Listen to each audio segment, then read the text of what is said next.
Judi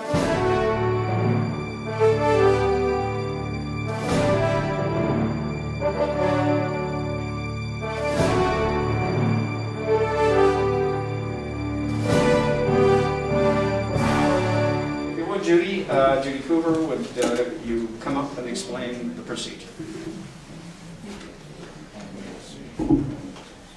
Okay, now if you're worried about the seating arrangement, don't worry about it. We'll try to go one way and then the other way, okay? Because I guess some other people flip coins or something to make it fair. So we're going to try to give each of you an opportunity to answer the questions. And if you all can't hear, there's a mic at the table, so make sure you wave your hand in the back of the room. We're going to start with, they're going to introduce themselves in an opening statement. They'll have a minute and a half to make an opening statement. The issue, we have 20 questions, plus we've received some tonight. So if you do the math real quick, we start getting PA announcements to leave the library at 8:30.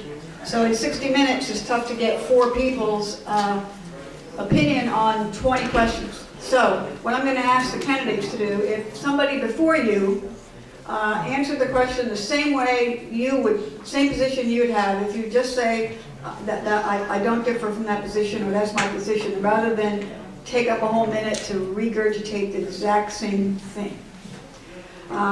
If you differ, then be sure and take your time and answer the question. At the end of all the questions, we're going to save enough time for each of you to make a closing statement or rebuttal.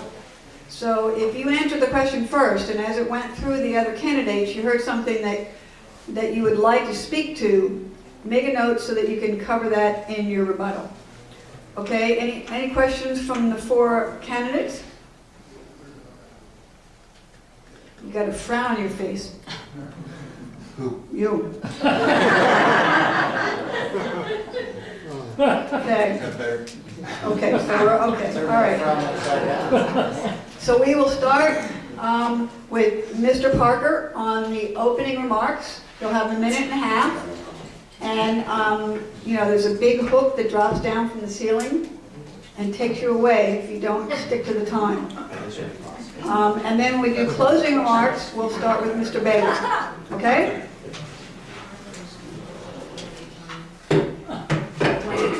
iPad here. So. All right, Mr. Parker, if you would introduce yourself.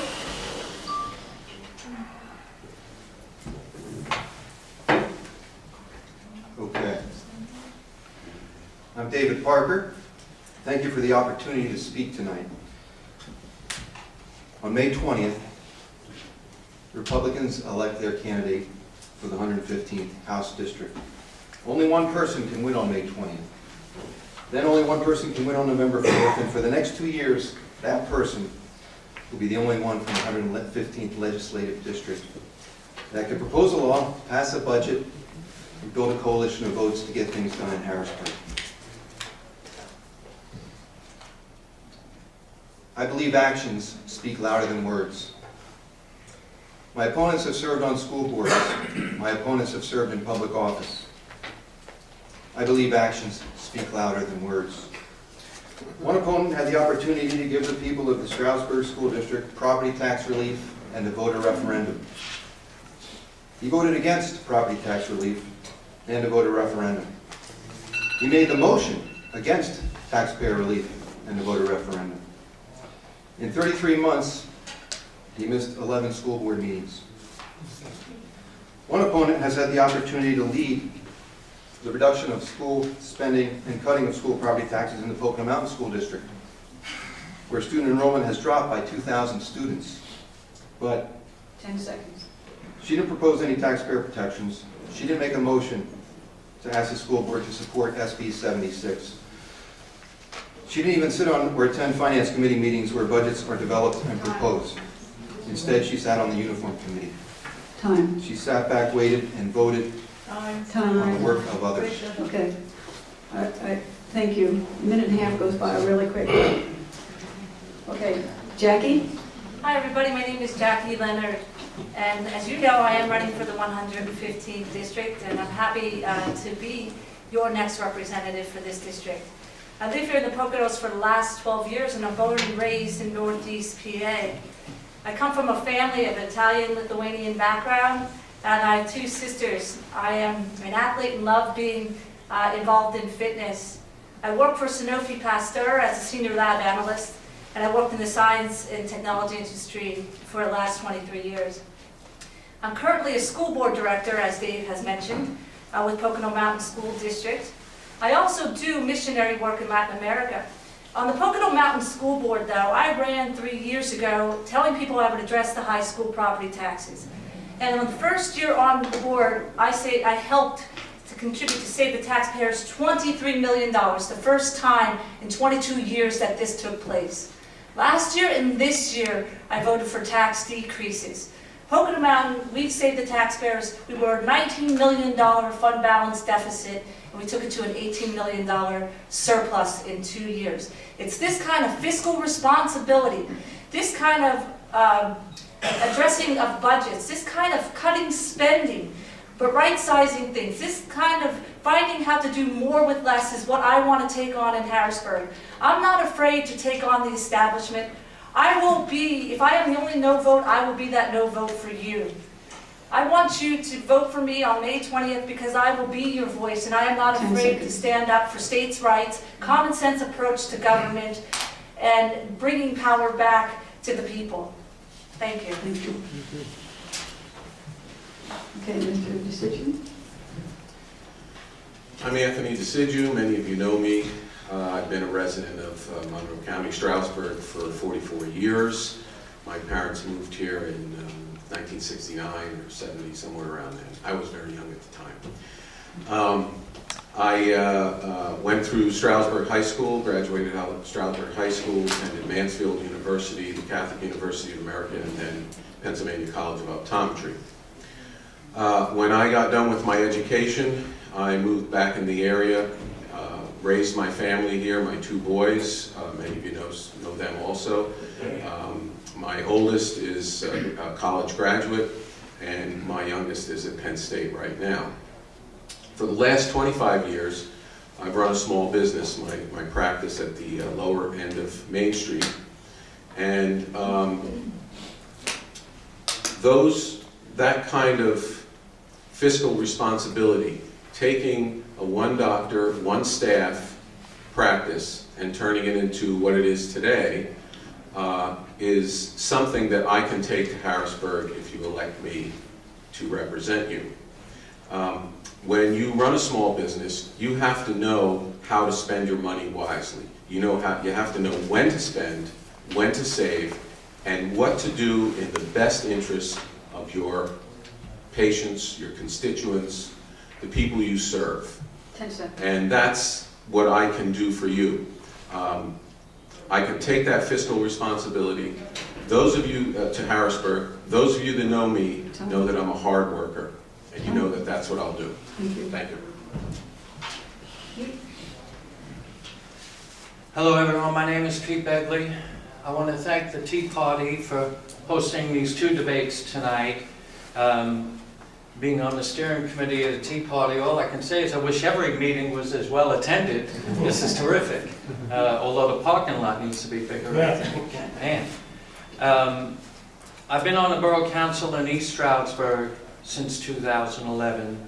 I've never voted for a tax increase there, and it's not the most conservative part of Monroe County, so I'm outvoted 5-1 pretty steadily. The minutes are available at my website, votepetebegley.com. A little about me, I'm the youngest of 9 children. I have 5 sisters, they made a gentleman out of me. My parents, Catholic Irish. My father was born in Ireland, my mother's mother was born in Italy. Moved out here about 17 years ago from Manhattan. I'm a musician. I've played a lot of the Republican spring and fall dinners, playing the stick, and work at Shawnee, Caesars, and all that. I've felt the Great Recession more than most, and see the problems we have in Monroe County with high taxes, jobs that don't pay an awful lot, and regulation that drives the wealth creators out of this county. I hope you'll consider sending me to Harrisburg to alleviate these problems. Thank you. Thank you. Okay, the first question, and we'll start with Pete, and we'll go the opposite direction. And you'll have a minute and a half to answer this question. Does it help you if I give you like a 10-second warning or no? Yes? Okay. That's 10 seconds. Okay. Okay, Pete, in your opinion, what is the proper role of government? The proper role of government is to secure the liberties of its citizens, first and foremost. I was at a council meeting recently, and we were debating another intrusive government program, and one of the councilors said, security is our top priority.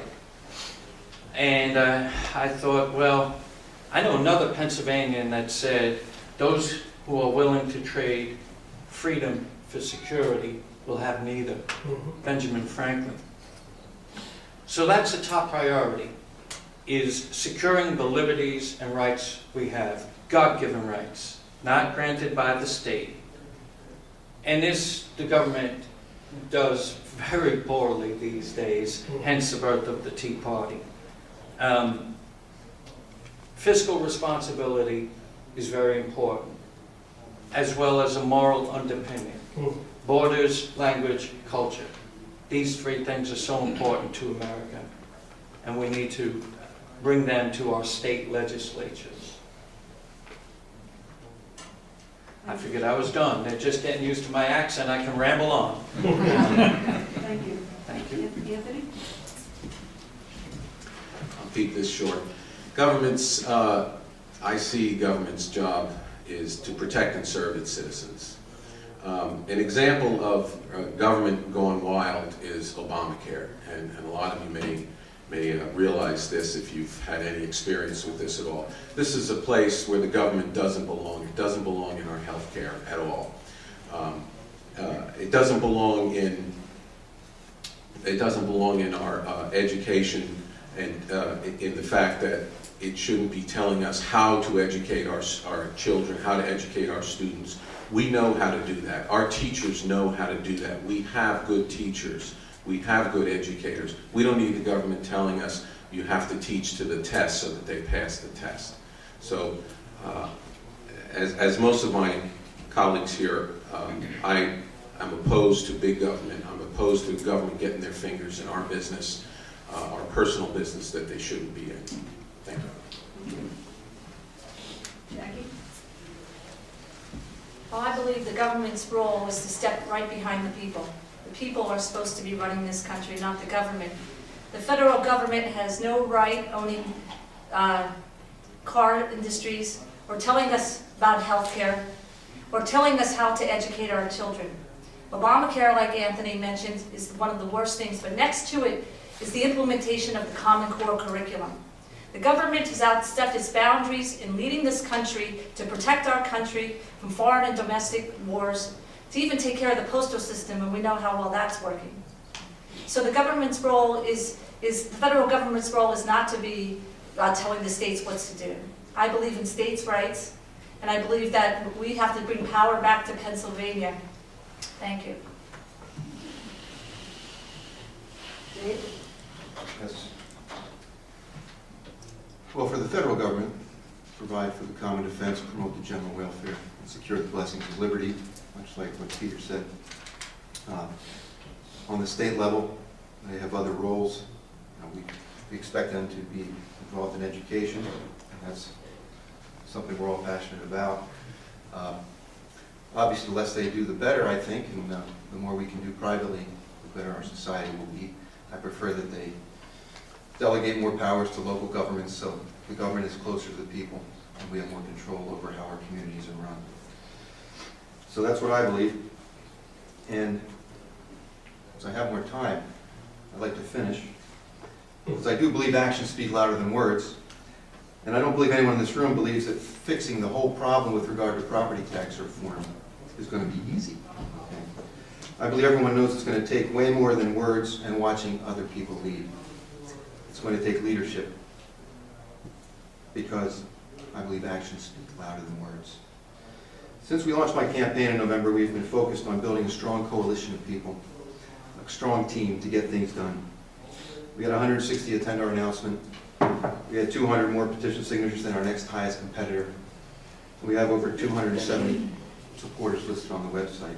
But our team is focused on fixing the whole problem because we believe actions speak louder than words. Thank you. Okay. Did I get a 10? Oh, that was enough. Okay, we'll start with Dave on this question.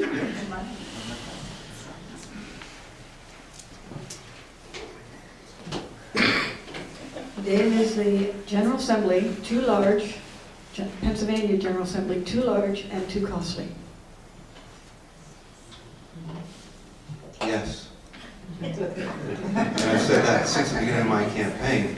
It's definitely too costly. I believe we can do it with fewer. I said I would be willing to vote myself out of a job if it came to that, because ultimately the people are important, the taxpayer is important. And when we just send people to Harrisburg and we just have more and more staffers, it's not necessarily good. We might be doing double work, there's a lot of waste. And I think we can definitely make things more efficient in Harrisburg. And if I'm elected, I will look for that waste and cut it, and look for ways to make government more efficient. Thank you. Jackie? Yes and yes. Well, I've seen at a local government level, as a school board director, that we had a lot of overspending. And as a Pocono Mountain School Board Director, I took that spending along with the leadership of our President, May Dilger, and the other people on the board, and we right-sized the district. We did not cut curriculum or programs, but we brought things into proportion. So I have that experience at a local government level. Now at a state level, yes, that's one of the things I want to do in Harrisburg. I want to make Harrisburg work within the budget that they have. It's time that they stop going to the taxpayers for every agenda that they have. We are not the bank anymore, and we have to go there and make them work within the budget they have. So yes, the 115th district would be one of the areas that would get eliminated when we right-size Harrisburg. But I'm willing to do that. I believe in term limits, and I want to get to Harrisburg, do what I have to do for you, the people, and then when that time is up, I will move on. Thank you. Anthony? You know, the popular opinion is to say, yes, the legislature's too big here in Pennsylvania because it costs money. But you know what? Sometimes you have to spend that money and you have to have that kind of diversity. You have to have those kinds of opinions to get the full picture. So, you know, is it too big? It might be, you know. But I think it's important to assess the situation, to look at what we're doing, why we're doing what we're doing, and then make a judgment on that. The number of legislators is a lot. You know, it's over 200. But sometimes, as I said, you need that diversity, you need those opinions, you need those kinds of ideas coming from a lot of different people. Are there ways to cut spending and make it more efficient? Absolutely. And if I go to Harrisburg, I'm going to look into those kinds of things to try to make it less expensive for us. Nobody wants to pay more taxes. Nobody wants to pay for excessive spending. And I'm all about trimming the fat. So it's just a matter of time before we can decide what is too big and what's not too big. Thank you. Yes, we have, thank you, 202 legislators. That's too many. And the per diem, it's awful expensive. It's a lot of money to spend on public servants. I also am for term limits. It's hard to get incumbents out. The longer they're there, the more entrenched they are, the more corruption grows and feels at home. As I've knocked on doors, I've told people that aren't even in my party, look, just go out and vote. If 90% of Americans voted, we'd have honest politicians scared of being corrupt. But if 30% vote, they figure they can make deals while the people are distracted by the NFL or television of some sort. So we need greater interaction of the voting populace. But yes, the legislature is very big in Pennsylvania. One thing that this election does give us the advantage of, possibility of, is right now in Harrisburg there are 2 voices representing Monroe County. Mary Escovello, Rosemary Brown. I like them both a lot. We have the possibility of having 4 voices from Monroe County in Harrisburg come November. I sure hope that happens. Fine. Okay, since 2 of you brought up term limits, and that is one of our questions, sometimes people who are even troubled by term limits, because there are certainly good arguments for and against term limits, have become in favor of term limits because they've heard candidates say what you're saying tonight before, and then when they get elected, their behavior is so different.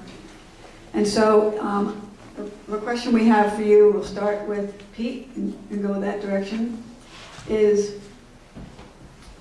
are you for term limits?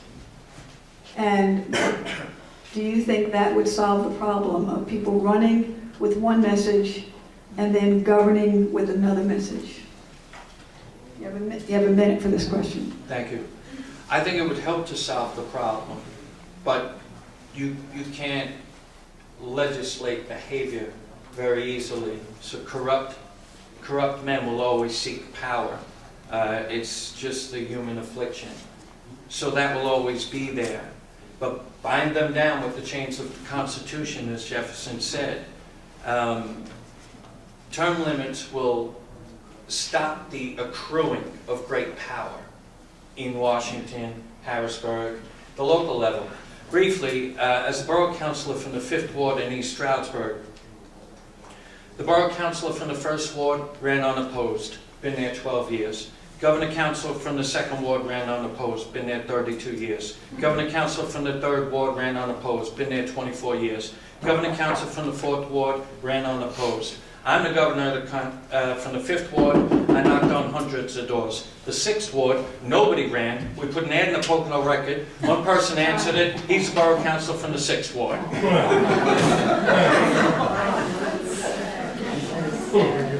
Anthony? 1 minute. I think I can agree with Pete over here.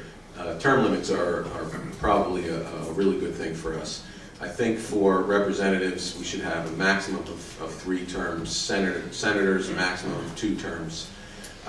Because just this, and I won't repeat everything he said, but we all know the same things. If you're in office too long, it's human nature. The temptation is difficult, and there's very few people who can resist the temptation of power, and that's what happens when you're in office too long. So I'm all in favor of term limits.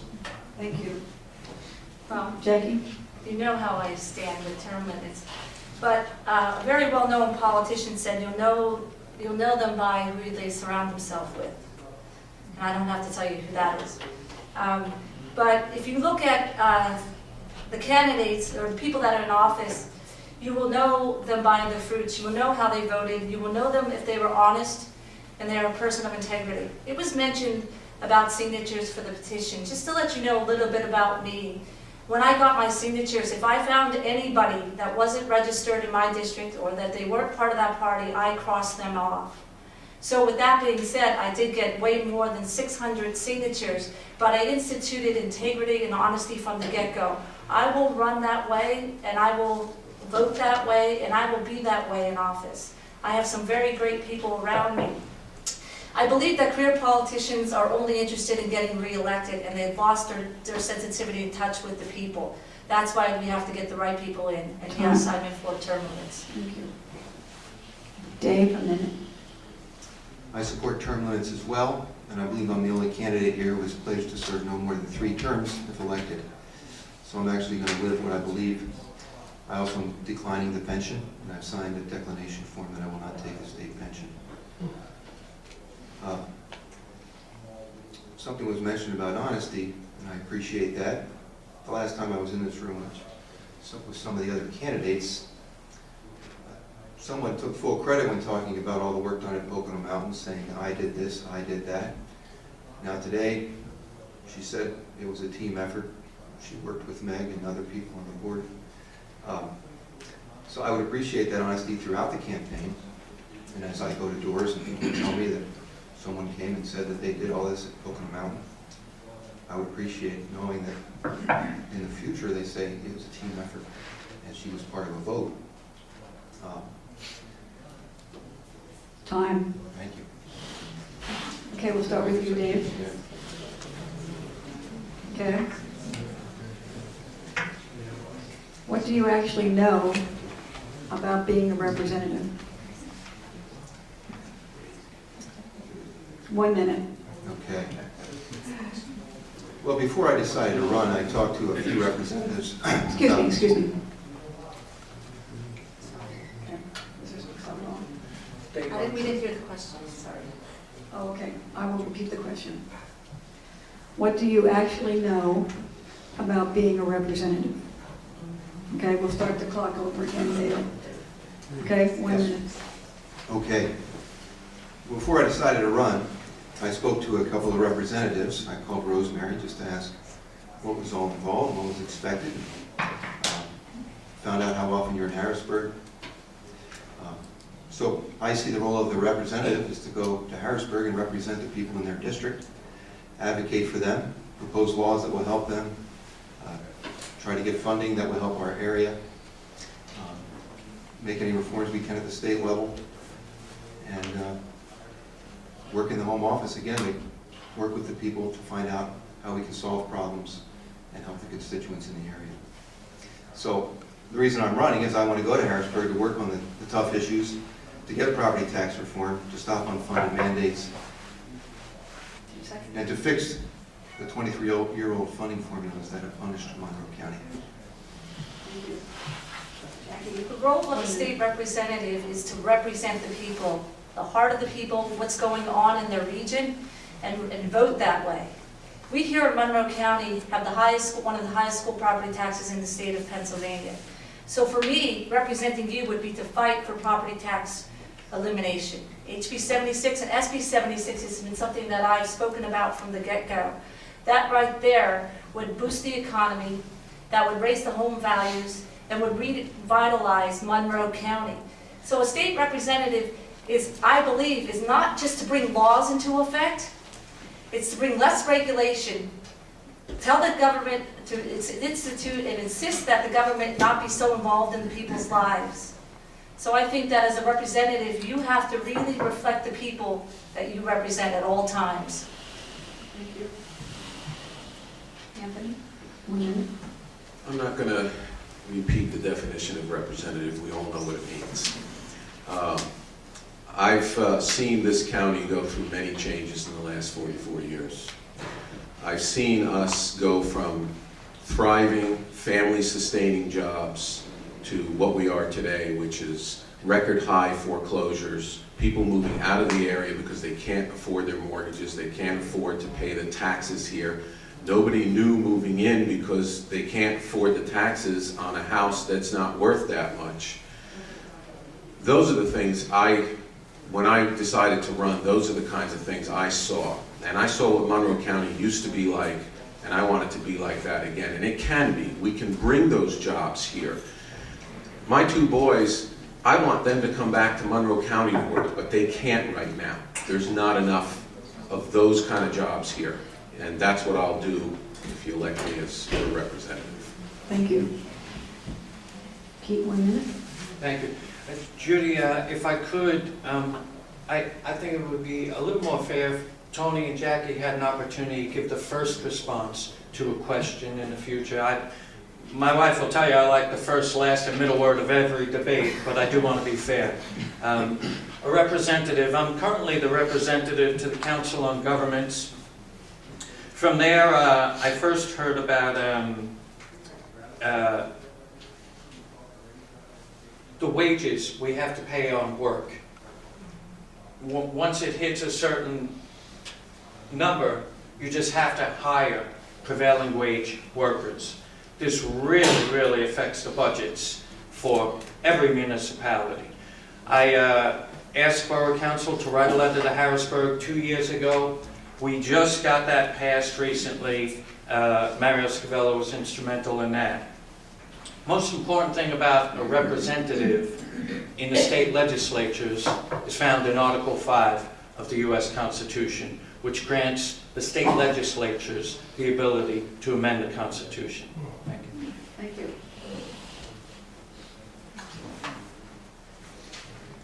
The next question has to do with education. And there are several questions on education, so we're going to give you 2 minutes each to talk about what you see as the greatest challenge in funding education, and whether or not you think House Bill or Senate Bill 76 is the right approach to solving the challenge, or if something else would work better. And Anthony, would you like to take this one first? Sure. 2 minutes. We've been shortchanged here in Monroe County for many years now. In the 2014-15 proposed budget, we're slated to get about $25 million in the Stroudsburg School District. Philadelphia is slated to get almost $1 billion from the state. Now, Philadelphia has 130,000 schools. In the same place that I got that number, Stroudsburg School District has slightly less than 6,000. Paul, I think you disagree with that number. You might be correct. Either way, when you do the math, that comes out to about $7,000 per student in Philadelphia from the state government, and about $2,000 for our students. There's something wrong with that formula. So we need to fix that, number one, and that's going to be a very difficult thing. SB 76, yes, this is a good thing. It's going to generate monies from sales tax, personal income tax, and gambling. Gambling money that now goes to horse racing should be going right to education. And if we can institute those things, we can take the ridiculous amount of taxes we pay today and bring them back to reasonable levels, even close to zero, because those things will pay for our school taxes. This is not going to be an easy fight, though. Not everybody in Pennsylvania wants this.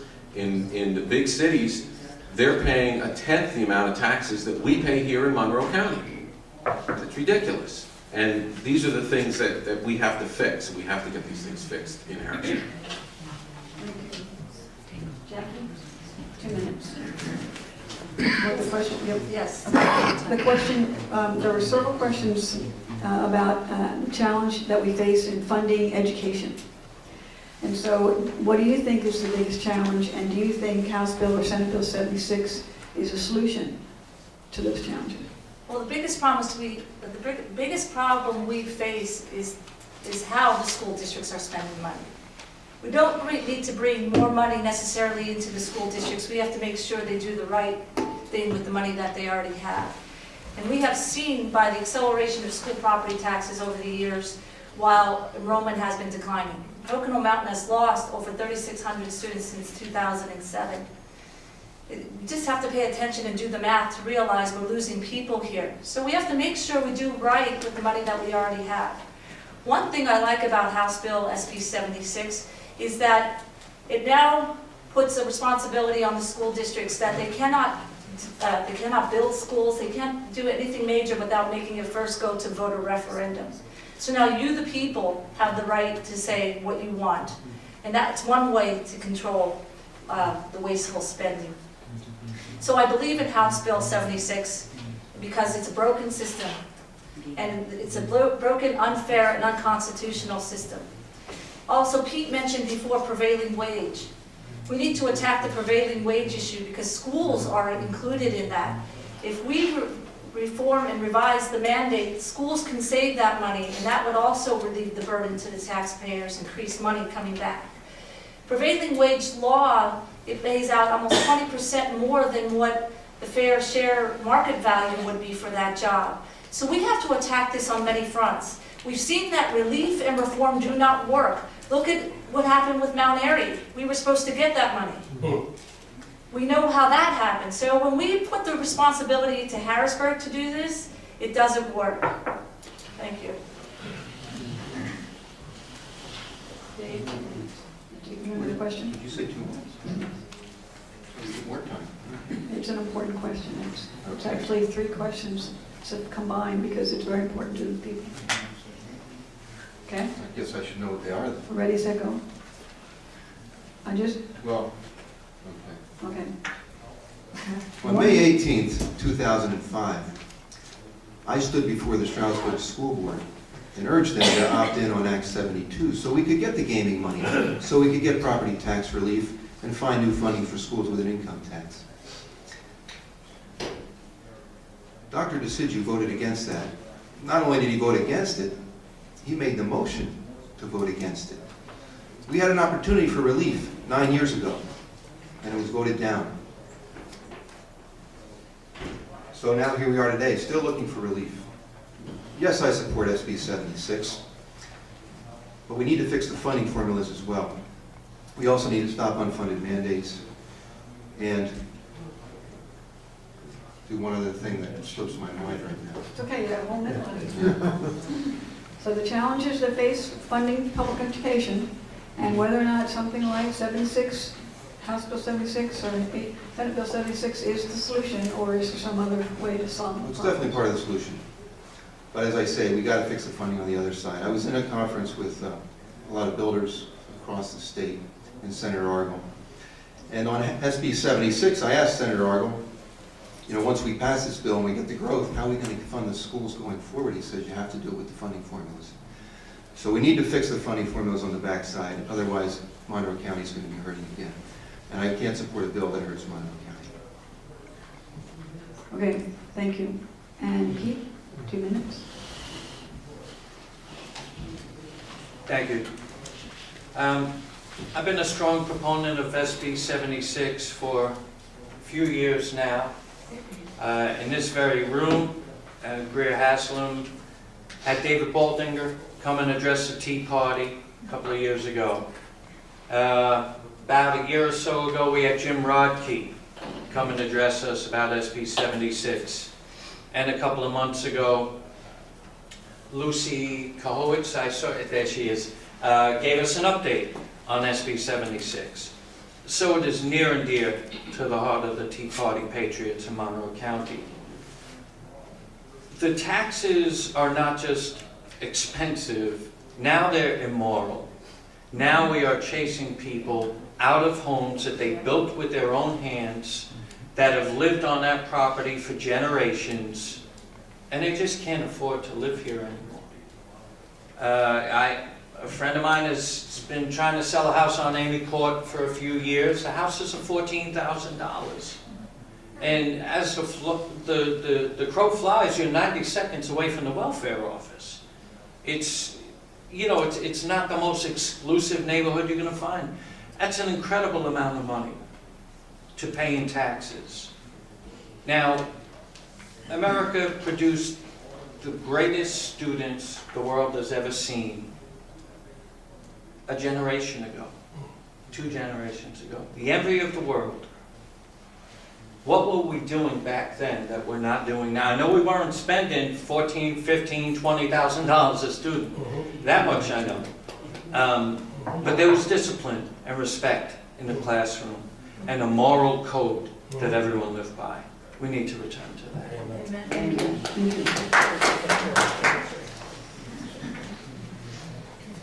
you. Okay, this question you'll have 1 minute to answer, and we'll start with Jackie.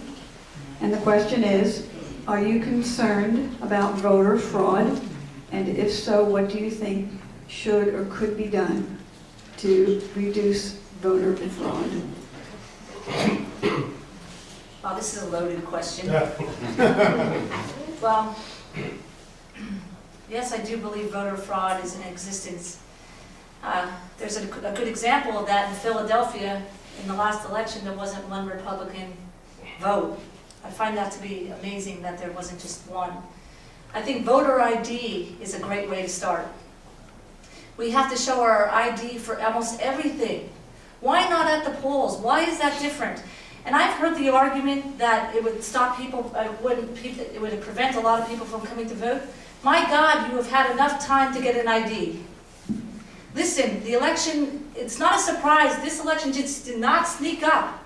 These are planned ahead of time. You know when they are. You can get some sort of ID to show on election day. Thank you. But this way? Yes. Dave, 1 minute. Okay. Well, as I was making phone calls to voters, I called a woman and I asked for her, to another woman who answered the phone, and she said she's been dead 5 years. I looked on the list and she voted in the last 2 elections. So it made me think there is some voter fraud going on out there. So yeah, it is a problem. Now, she's voted by absentee ballot both times, and I've noticed that a few times. Makes me start to think, and then my morals come back. But it is a way to get votes, and it is a problem. I mean, the best thing to do is when you see it reported, strike them from the rolls, and I will get to that. But ID is a good option for any fraud that's going on at the polls, but the absentee ballot issue, I have to investigate it more, but yeah, we need to look into it and make sure it stops, because it's not fair. Thank you. Pete, 1 minute. Is voter fraud a problem, and what do you think can be done about it? Voter fraud's a big problem. Was it in Ohio? 140,000 people voted in a town with 100,000. There's stories like this all over the place. They're just not reported because the media is happy about those results and helping. Obviously, you need to show ID to you know, at CVS to buy 90% of the store. So everyone has ID. It's a straw man argument. We need voter ID. Not only that, I'm not so sure I trust the computerized voting. I like the old-fashioned little pull a flag. If you want to write in, that's great too. People can count the votes. But the whole system needs to be looked at, but voter ID is very important. You need it to attend so many events these days, and not many of those events are more sacred or important than voting. Thank you. Okay, the next question. Can I answer? Did I skip you? I'm did. sorry. Don't let me do that. Okay, I wasn't sure Anthony? if we were going in clockwise. Make it easy. Is voter... Ditto. Ditto? Just briefly, obviously we all agree on the same thing here. Voter ID is important. You do need ID to do just about everything else in this country. I know there's not many patients who get through my office without some sort of ID. Voter ID is important. We should institute it, and I'm all in favor of it. Thank you. Okay, Dave, I think you're first. Okay, you have 15 seconds. Ready? If you can't answer this question in 15 seconds, we should all have concerns.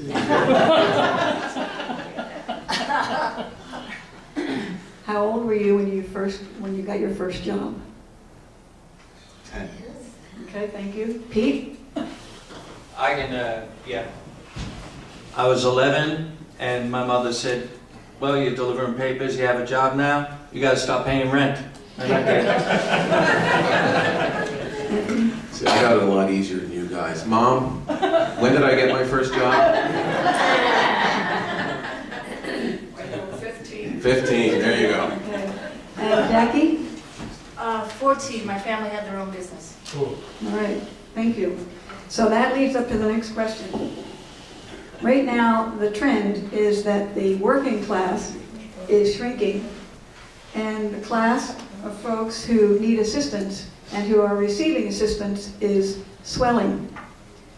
So how can we change this situation so that we don't implode from this trend? And I think we're back to Pete, right? Okay. You have a minute to answer this question. Yeah, well, buckle up for the politically incorrect answer. Illegal immigration is driving down wages all over America, taking jobs, driving up the cost of our schools, driving up the cost of our medical system. Now, you don't have to round up anyone. You don't have to be cold-hearted about it. Just turn off the spigot. Talk about showing ID. Well, if you go to school, you got to show ID. You got to show you're an American citizen. They will self-deport. And it's not just one type of people I'm talking about. My father came here from Ireland. He arrived at Ellis Island as Old Begley. They threw the O in the New York Harbor and changed the A to an E. But he came legally.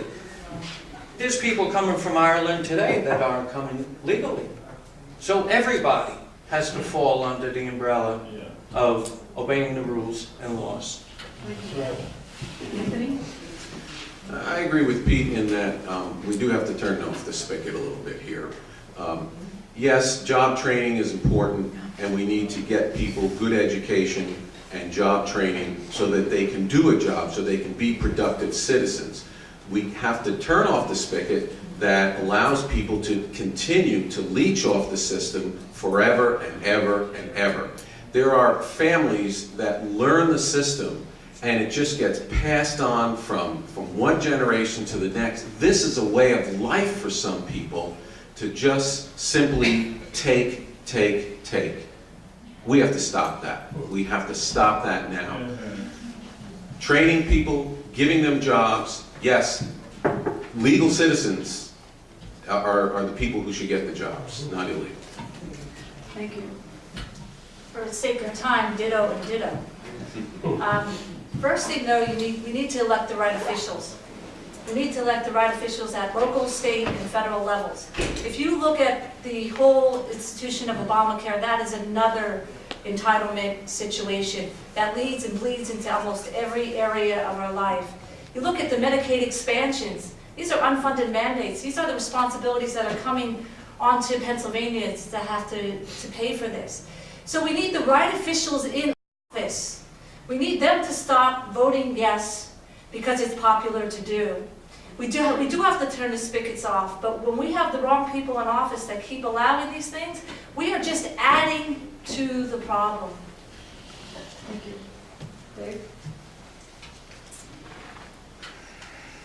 It's the old makers and takers argument about what's happening. It seems like more takers. So, yeah, we need to encourage people to get to work.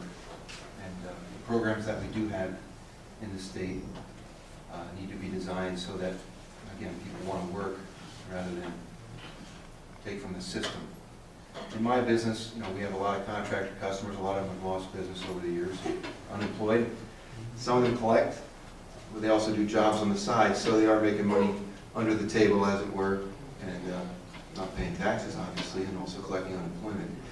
And that is a problem. It's interesting, one of the guys I go to church with, who's a contractor, he got some work. He was on unemployment, got some work, called to report it so that they knew they wouldn't have to give him as much, and they didn't know what to do because they never had somebody do that before. So we need to just encourage people with the programs that we have to get back to work and not just stay unemployed. Thank you. The next question, I think we start with Anthony. The question is fracking good for Pennsylvania? You have a minute. Just a minute? Well, there's another question about fracking. Is fracking good for Pennsylvania? We'll talk about the way to deal with the impact fees and severance tax in a separate question. The answer to the question is yes, fracking can be good for Pennsylvania. We are fastly approaching being the second largest gas producing state in the country. We have some real power here.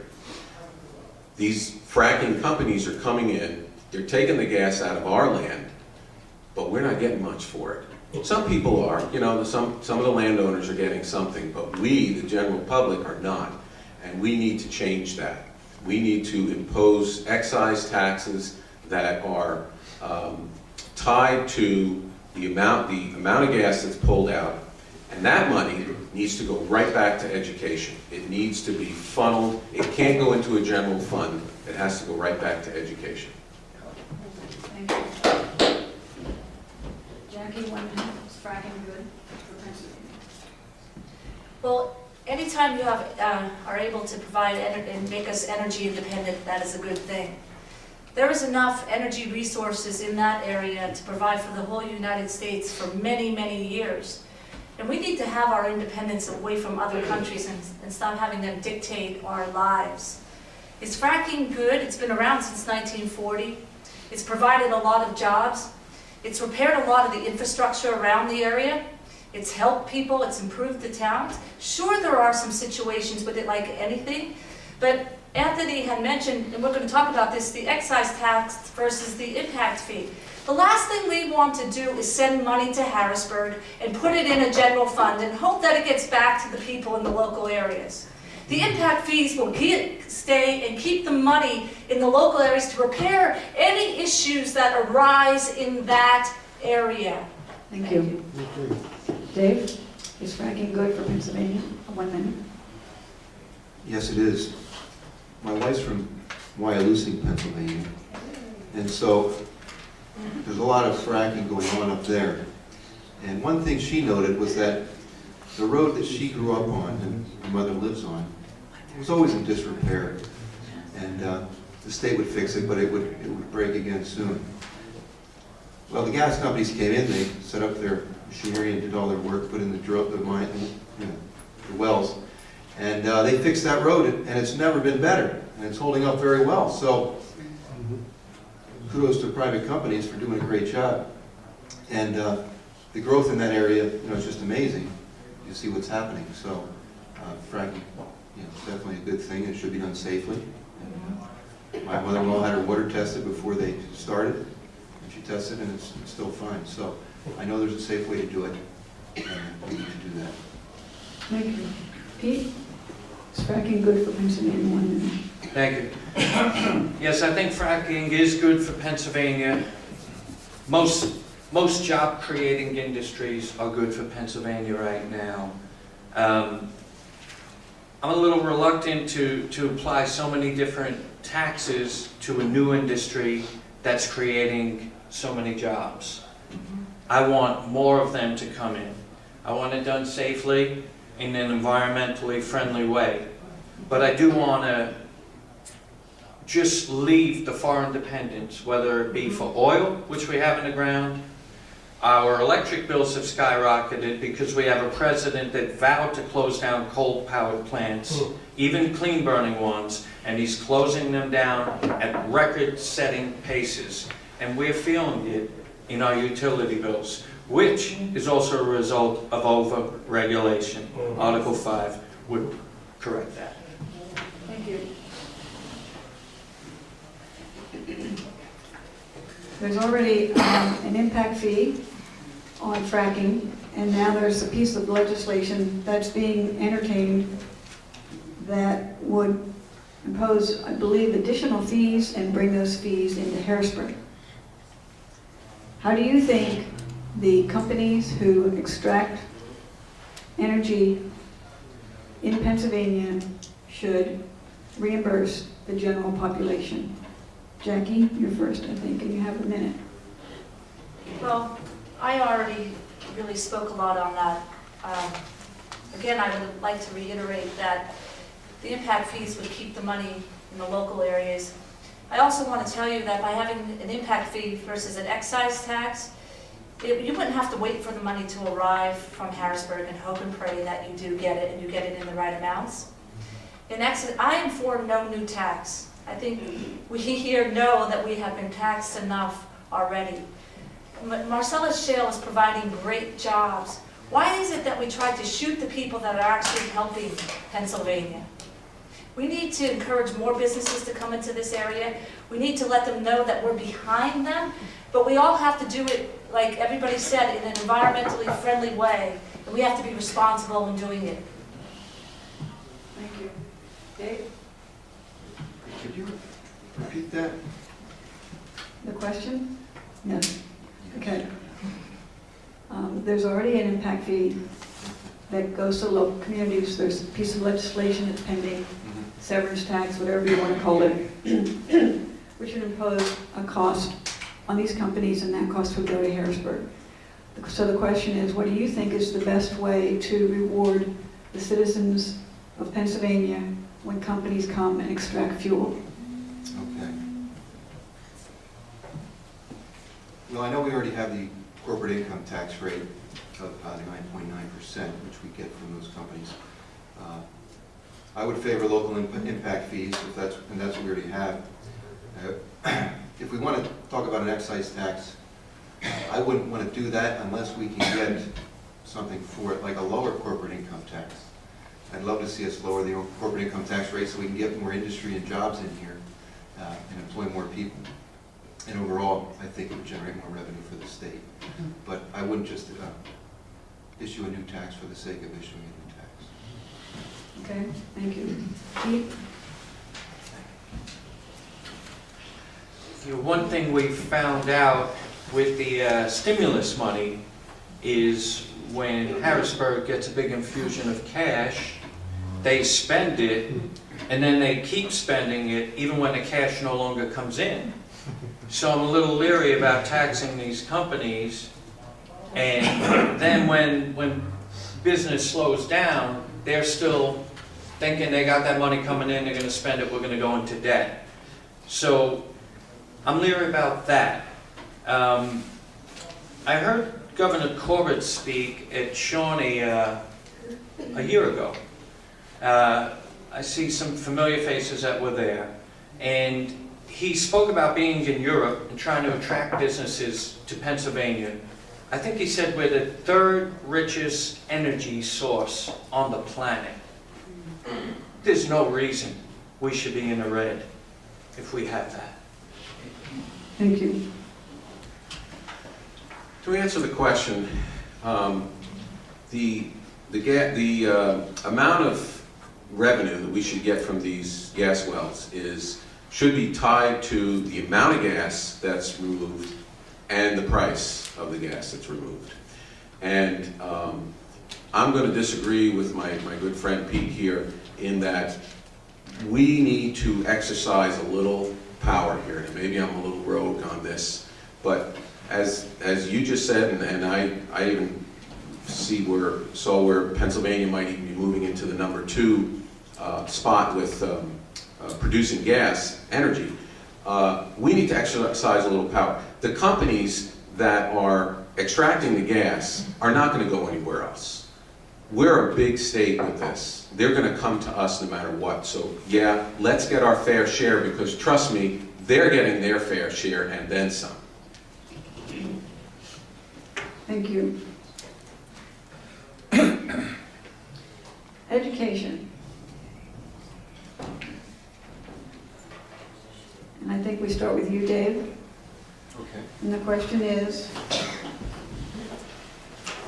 do you favor Common Core approach to education in schools? No.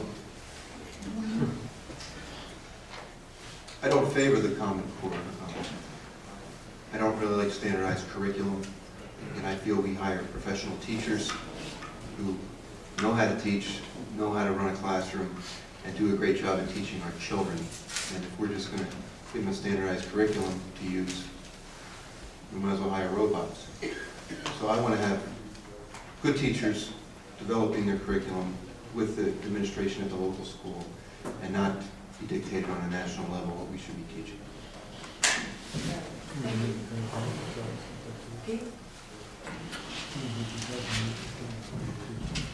Thank you. The Common Core curriculum is the universal dumbing down of America. That's its goal as far as I can see.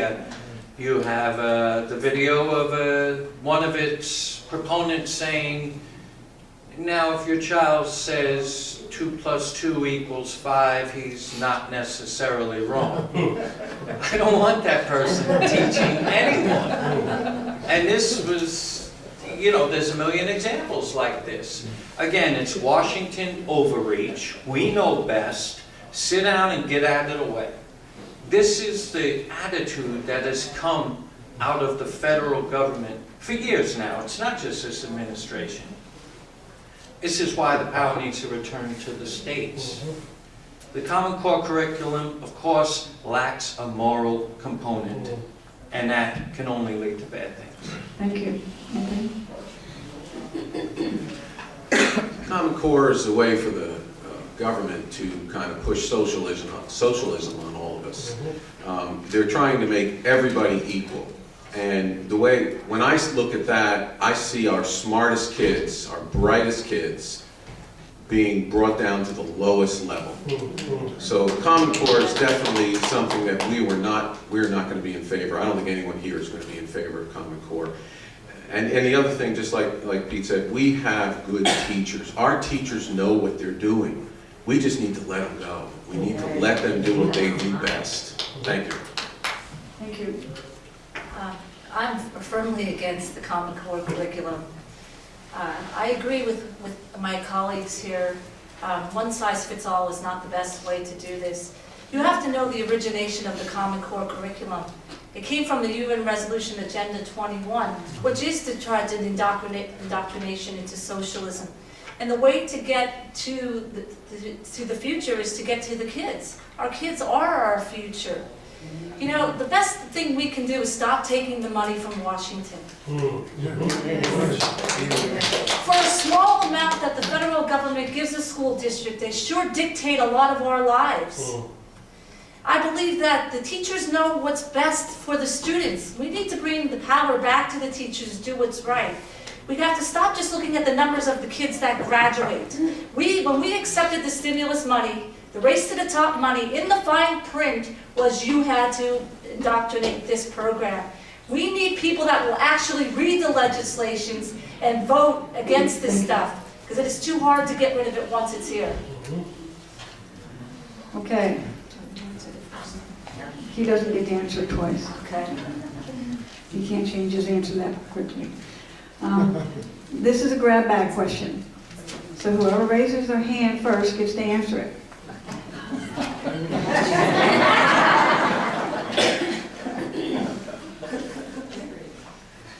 Why did President Obama win the last 2 presidential races?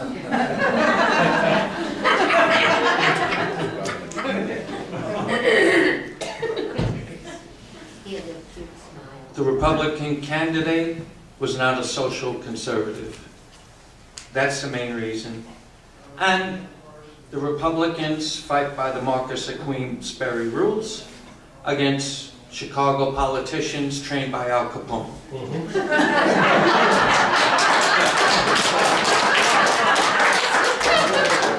You don't win too many battles that way. So that's the reason. I imagine you want a short answer. I'll move on. Okay, second grab bag question. Whoever answers raises their hand first. There was a turnout in the last 2 presidential elections, especially Obama's first presidential election, that was in segments of society that didn't typically vote. So there was some success in getting people to vote in that presidential election. Can you venture a guess as to why those people were motivated to vote? Jackie? Well, you have to give President Obama and the Democrats a good round of applause, because this was a great grassroots effort that was started way ahead of this election. So they were out on boots on the ground, and we as Republicans can learn a lot from that. We have to get motivated and get acting quickly and to do this. You see that that they knew, what areas to target. We can learn an awful lot from that. So this election is what I was about. I've been launching a grassroots effort from August to get out and to get people, and to encourage people to get out to vote, because there's such voter apathy as a result of the last 2 elections. And we need people out there to vote, the right people to vote. Thank you. I think we're starting with you, Pete. Is that right? Okay. You made it so much harder for me. If you are our representative in Harrisburg, what would you do to increase voter participation? You have 1 minute. Thank you. Well, if I'm the representative sent from the 115th to Harrisburg, I would try and form a prayer coalition there. Find the most moral people and unite in prayer to call America back to a first love. That naturally attracts people, and that would get you more voters. It would be attacked, that's true, but I think there'd be a hedge of protection for somebody that wanted to do that. And that's really what I hope to do. Thank you. Anthony, what would you do to increase voter turnout? That's a particularly difficult question. Americans are very apathetic at this point in time when it comes to politics. Let's face it.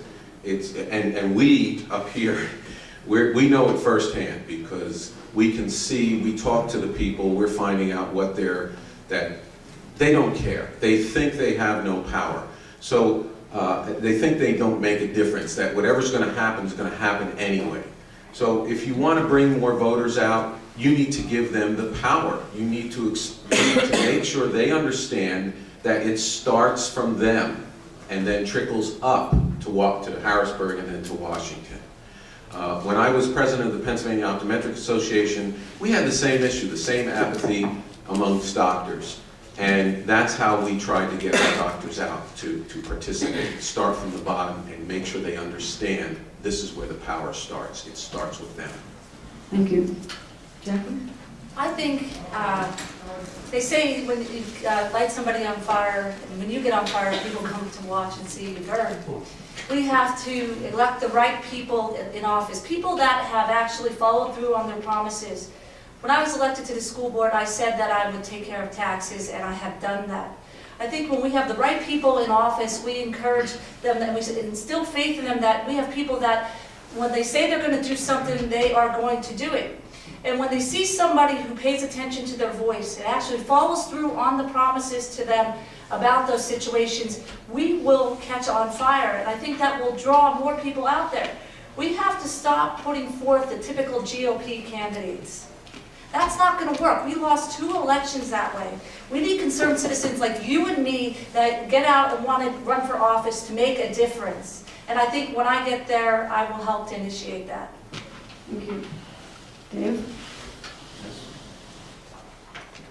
Well, I'll just continue to do what I'm doing now. In this campaign, there's a lot of people coming out to vote that wouldn't be otherwise. They've heard that I'm running. They asked to register. They're switching their party to Republican so that they can vote for me in the primary. They're excited about the run. And if I'm fortunate enough to get the votes to go to Harrisburg, I will involve them in what we're going to do. We've got some big issues that we've got to work on for Monroe County, and it's going to take more than just our representatives. It'll be all the people working together in the support to get this done, to get us the property tax reform that we need, to fix the funding formulas, and to stop the unfunded mandates. Thank you. Okay, this is another fast question, 15 seconds. And I think we're starting with Anthony. All right. Works for me. Do you favor the law that prevents anybody but a Republican or Democrat from voting in the primary?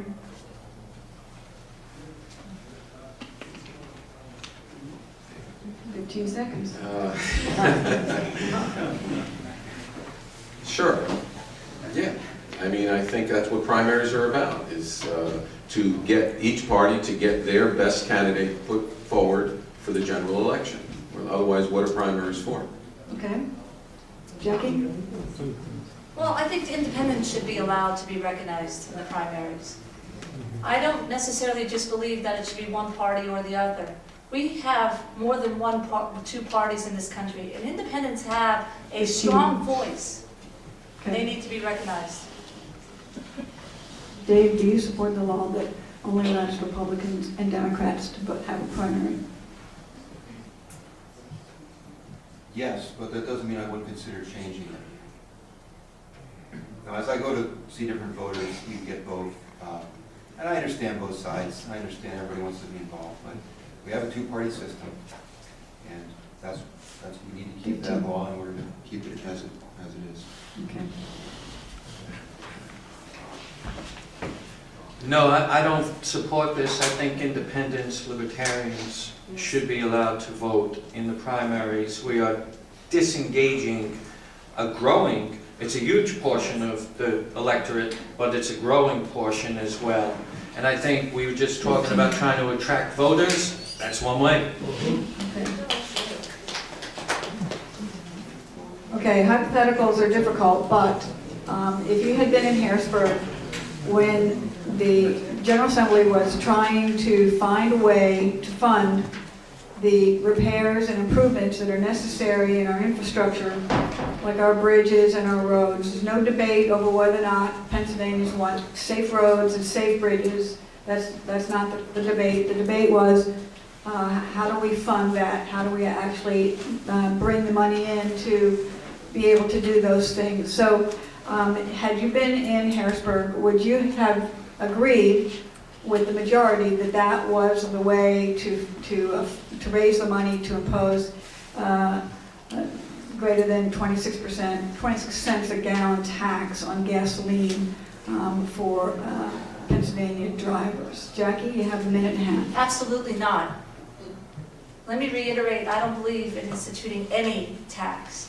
That was the worst thing we could have done for Monroe County. We have 30 to 40% commuters going back and forth. If we wanted to continue to bring revenue back into the state, that was not the way to do it. Because let me tell you, if I lived close to the border of New Jersey, I would be going to New Jersey to get my gas. No, I would have found the money. We need to understand that the people do not have any more money to give. We need to be responsible within the budget. I would have looked to go over every line item in the budget. That skill I've learned being on the Pocono Mountain School Board. And we would have went through and we could have taken 2% off of every line item and dealt with the roads and the bridges that were most disrepair first, paid that off, and then moved on to the next thing. I'm tired of them coming to us and giving us the bill. This was the worst thing we could do, is give money back to Harrisburg and hope that in Monroe County we're going to get our roads and our bridges fixed. Thank you. Steve? 1 minute. Okay. If I was there early enough, I would certainly have looked to find another way to fund the repair of the roads. I know there's money in Harrisburg that we could find to do that. So, yeah, I'm opposed to new taxes as well. On this issue, I spoke to Mario after the vote. I mean, and he gave the reasons for his vote. We definitely need safe roads, and he saw that as the only way to do it at the time. I'm not sure what could have been done ahead of time, but obviously I want to look for any other way to fund those things, because we definitely want safe roads. Okay, thank you. Pete? Do you repeat the question, please? If you had been in Harrisburg when they were looking for a way to fund the repair and maintenance of our bridges and highways, would you have voted in favor of the transportation tax bill that was approved last November by the majority of the General Assembly, which raised a tax by taxing gasoline? No, I would not have been in favor of that. I felt the effects immediately, and told Mario, he seemed puzzled that it was frustrating, because it went up 10 cents, just like that. I watched the news, next day I filled up, it was 10 cents more. So no, there's got to be a better way. Now, one area, the road crews, they're working out there, they're insured. Okay, why is the cost of insurance so much? Trial lawyers. We are a litigious society, and this drives up the cost for everything and makes lawsuit lottery out of many dreams. It's bad for a nation. Thank you. Anthony? We were basically sold Philippines with this gas tax, okay? I mean, it was supposed to be paid by the wholesalers, which of course then just raised the price of gas, so we end up paying it anyway.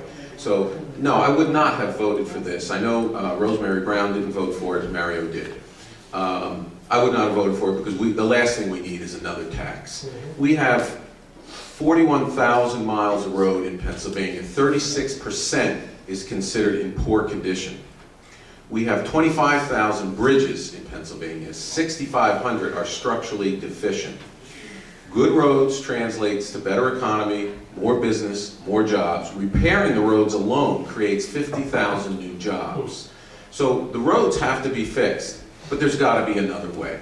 There's got to be money somewhere else that I would have tried to find other than taxing our citizenship, which is just not a consideration for me. Thank you. Okay, one more question, and then we're going to leave each of you 2 minutes for closing rebuttal time at the end. And this question has to do with whether or not Pennsylvania would be see any economic improvements, and you know, when the tide rises, all the boats rise, if we were to become a right-to-work state. So several states took actions in the last few years, Scott Walker the most famous among them. But one of the issues that pops up in each of these discussions is something called paycheck protection, which would stop the taxpayers from doing the work to collect the dues on behalf of the union. So in places where paycheck protection has been instituted, the unions have to collect their dues directly from their members.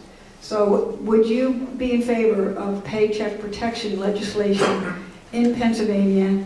Yes, no, and why? And you have a minute for that. And I think we're starting with Anthony again, is that right? Am I right? Okay, I'm good with that. 1 minute. Unions are private organizations. We should not be using government money, government funds, to collect their dues. Their dues are used in political ways. And this is not something that we should be, our tax dollars should be going to pay for our employees to take these take the money out of the check and send it to the union. So the answer is no. Unions need to collect their own dues. People need to be able to work where they want to work. If they elect to join a union, that's fine. I'm a member of the musicians union, so I'm a musician myself. Pete and I here, so I'm a union member. But I don't believe that unions have a place in our paychecks. Okay, Kathy, I'm sorry, Jackie, 1 minute. Yes, well, I'm for paycheck protection. I lived this issue very, very dear to heart with the last teacher negotiation contract. I was in favor of paycheck protection. The last thing that I think we should do is paying our employees to collect union dues. And I feel very strongly if teachers understood exactly where their money was going and they had to send that money in every month, things would be very, very different. And I firmly believe that one of the things that really helped Wisconsin turn around was this. And I think that the union has their place, but I think that for a long time they have overstepped their place. And we should not be responsible for taking care of their union dues. Thank you. Dave? Yes. 1 minute. Okay. Well, the Commonwealth Foundation can sit in their offices in Harrisburg and come up with these programs, and then they get to drive to their home and pay low to mid property taxes. In Monroe County, we don't have that luxury. We got a property tax problem here, and we all need to work together to get it fixed. I'm for taxpayer protection. I was director of HR for over 10 years at Kramer's, and we did all kinds of things that we took out of the paychecks for our employees, and my assistant was still able to get her work done between 8 and 5 every day. I heard the arguments about paycheck protection. Nobody could tell me we could lay off a certain number of people to save money. So I really don't know that it's costing us that much. I argued with my teacher friends about the value of the union. When they asked for a raise, I said, I'd love to give you a raise, but unfortunately we have to give the teacher down the hall who doesn't work as well as you more because she's been there longer and so on. So I will argue with my teacher friends about the value of union membership, but this particular issue, it's just going to cause issues, and I want to build a coalition to get the things done that help Monroe County. Thank you. Pete? I do wish Pennsylvania was a right-to-work state, and I'm for paycheck paycheck protection. No one should have to collect union dues but unions and their members. That's all. That's the fairest statement you can surmise about the subject. Municipal unions, FDR was opposed to them. Private unions are very different, but municipal unions do drive up the cost of so many projects. And when they strike, who shows up? Another union in blue uniforms, the police unions. So the scales are tipped against the private citizen when it comes to the realm of public unions. Thank you. Okay, it is 8:25, and they will start making announcements soon, so that you have time to give us your closing remarks. We'll start that in a moment. But there were other questions about healthcare. People are concerned about the cost of healthcare, what Pennsylvania is going to do, what our exchange is going to look like, and if there's anything that Harrisburg can actually do to mitigate any ill effects that might fall our way with regard to the quality of service or the cost of service in healthcare. So if that is something that you want to address in your closing remarks, some of the people in the room may be very interested in that. So we will start with Pete on closing remarks, right? We started with Dave at the beginning, and you will have 2 minutes. Thank you. Well, thank you, Judy. Great job, as always. Much appreciated. As far as healthcare, the costs are astronomical. I addressed part of the reason earlier with illegal immigration. And, you know, with school children, we're just drugging too many of them. That's one of the biggest problems I see in healthcare is we're putting people on drugs that shouldn't be. I'd like to see what Nancy Pelosi is on from her doctor. Boy, and it's all legal. Anyway, I do want to encourage you to go to my website. It's votepetebegley.com. You'll see my voting record in East Stroudsburg, where I've stood up for private property, individual liberty, First Amendment, Second Amendment, Fourth Amendment. I think Article 5 of the U.S. Constitution is our way out of this. Washington will never relinquish power, never. The state legislatures must reclaim it. There's a video that was given by the moderator in the room across the way from us, Bob Evenden, about Article 5 recently. If you go to YouTube, type in Pocono Tea Party, you can see it. I gave a talk here last month about the role of the pulpits in politics, how pastors used to inculcate morality into the political realm. That's missing in America, and I don't see how we could return to greatness without a return to our first love. I hope you'll consider electing me to this great office. I thank you for coming.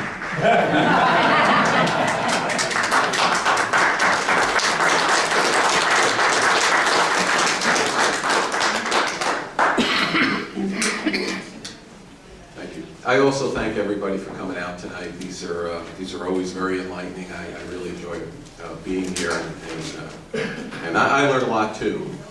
I think there's a few things that you need to take away from tonight's forum. Number one is that there was a lot of information up here, but you can see, if you sat through the whole thing, you can see that the four of us generally agree on most issues. We're all Republicans. We all have the same mindset. We know what a great country this is. We know what a great county we live in, a great state we live in. And we know that we can make things better. But your job is to look at the four of us and say, which one of these people can do the job when they get to Harrisburg? Which one of these people has the fortitude? Which one of these people has the knowledge, has the skill, and can represent the people of the 115 district? That's what you need to do. You need to look at the four of us and make that decision. This campaign is starting to heat up. There's no doubt about it. You've seen the signs popping up all over Stroudsburg, East Stroudsburg, Price, Paradise, up in Kula. You're going to see my face in a lot of places, whether you like it or not. But I can tell you one thing. I'm not going to run a negative campaign. I'm not going to say anything bad about anybody on this, or anything misleading, or made up, or any disinformation. I'm going to concentrate on what's good for the people of the 115. I've lived here long enough. I want to see Monroe County, I want to see the 115th district. It is now 8:30 and the library will close in 1/2 hour, promptly at 9. Wait, I get one more second. Go ahead. Thank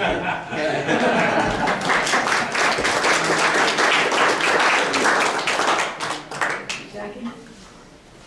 I really care, and you truly do matter to me. I love Monroe County.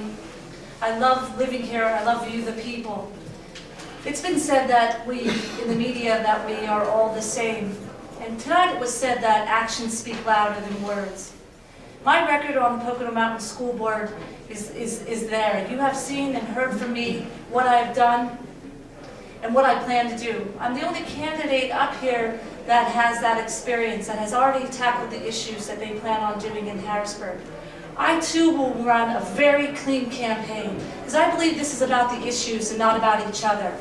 This is what's been happening at a great level in Washington and all the way through, and we don't need this anymore. We need people that will actually take care of the issues. I am for property tax elimination. I believe government should do more with less. I believe that we should always hold the line on taxes and reduce debt. And we should let the private sector boost the economy. The job creators know what's best. We need to bring Monroe County back to life, and I believe I can do that and be your voice. I want to be the voice for the people who have no voice, and I want to be the one who makes, when things are wrong, make them right. And I will fight for you. I am not afraid to stand up and fight for you. So I would appreciate you voting for me May 20th. Thank you.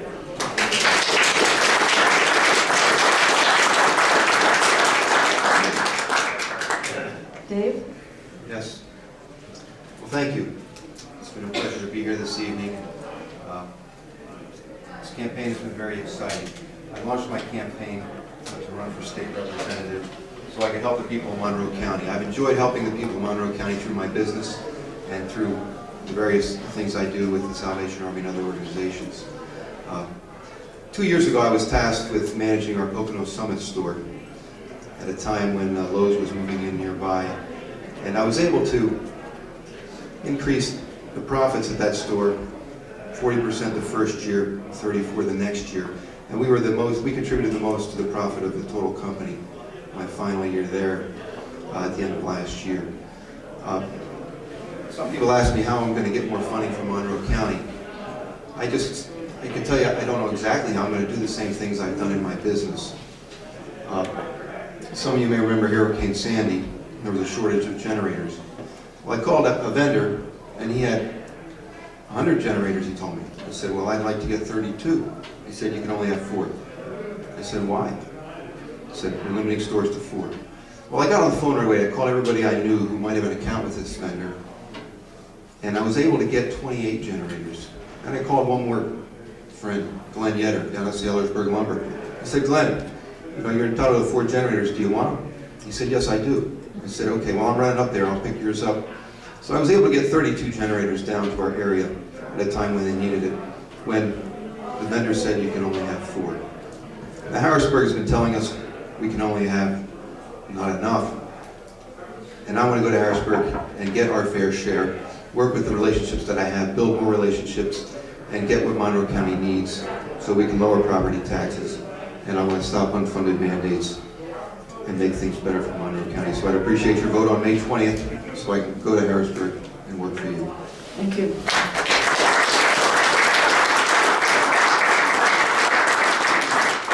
Okay, we officially don't have to leave the building until 9 o'clock. So if you have time, you can stay around.